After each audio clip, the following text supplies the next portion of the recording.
জয় জগন্নাথ। বেরিয়ে পড়েছি এখানে ইস্কনে যাওয়ার উদ্দেশ্যে। তো বাড়ির থেকে তুলতে পারিনি, গাড়িতে এসে পৌঁছেই গেছি। তো অনেকটা আগেই রাস্তাতে দাঁড় করিয়ে দিল, কারণ ভিতরে গাড়ি আসতে দিচ্ছিল না। এখানে হেঁটে চলে এসেছি। তো এখানে জুতোগুলো সব রেখে দিচ্ছে। তো দুর্ভাগ্য তো এসে দেখি তার কিছুক্ষণ আগেই, মানে আধ ঘন্টা আগে রথ বের করে দিয়েছে। তাই রথের দর্শন আর করতে পারলাম না।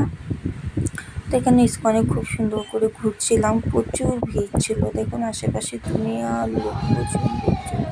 এখানে রাধা গোবিন্দর মন্দিরের সামনে প্রচুর লোক, কীর্তন হচ্ছিল, শুনতেই পাচ্ছেন হয়তো।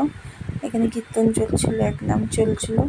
তো এখানে আমি সামনে গিয়ে প্রণাম করে তারপরে ওই ঠাকুরকে দেখিয়েছিল ঘিয়ের দ্বীপ, সেটা একটু মাথায় দিয়ে নিলাম।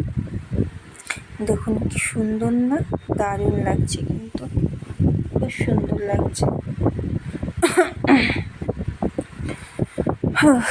তো কে কে ইস্কনে গেছেন বলবেন। তো এখানে আমি হেঁটে হেঁটে এসেছিলাম, ওটা মানে আমার হাজব্যান্ড ভিডিও করে নিয়েছিল। তো ভেবেছিলাম অনেক রিল টিল বানাবো, কিন্তু বানাতে পারিনি, কারণ ক্যামেরাম্যান ছিল না ধরার জন্য। ছিল, কিন্তু আমার ছেলেকে নিয়ে ব্যস্ত ছিলাম। তো এত ভিড়ের মাঝে তাই আর করতে পারছিলাম না, রিল বানাতে পারিনি। এখানে উপরে শিব মন্দিরের থেকে নিচে নামছিলাম, তখন আবার ভিডিও করছিলো, আমি দেখিনি। হুট করে তারপরে চোখ গেল, তাই দেখেছিলাম।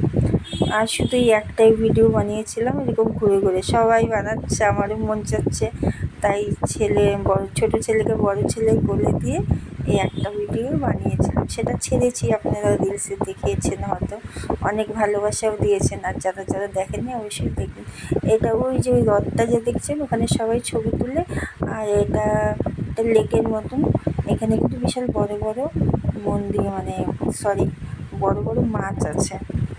অন্য এক সময় আসবো ফাঁকা টাইমে, তখন দেখাবো সবটা ঘুরে ঘুরে। তো এখানে এই যে দেখুন কত ভিড়, প্রচুর ভিড় ছিল, প্রচুর ভিড়। আমি ছেলেকে নিয়ে একটুখানি ঘুরছিলাম। ছেলে আমার একদমই চুপচাপ ছিল, একটুকু বিরক্ত করেনি। তো এই পর্যন্ত কেমন লাগলো মিনি ব্লগটা অবশ্যই জানাবেন। তো টাটা, বাই বাই।